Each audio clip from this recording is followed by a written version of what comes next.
Hi there, and welcome to this tutorial on how to create an Android app from absolute scratch.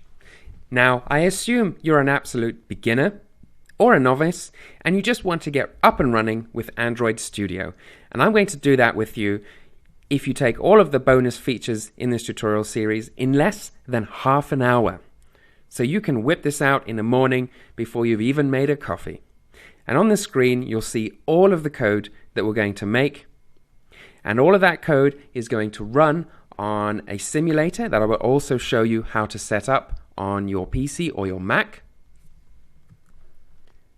And that code is going to let you run this app that simply lets you do one daily task. And it's going to save that daily task for you whenever you hit this change button.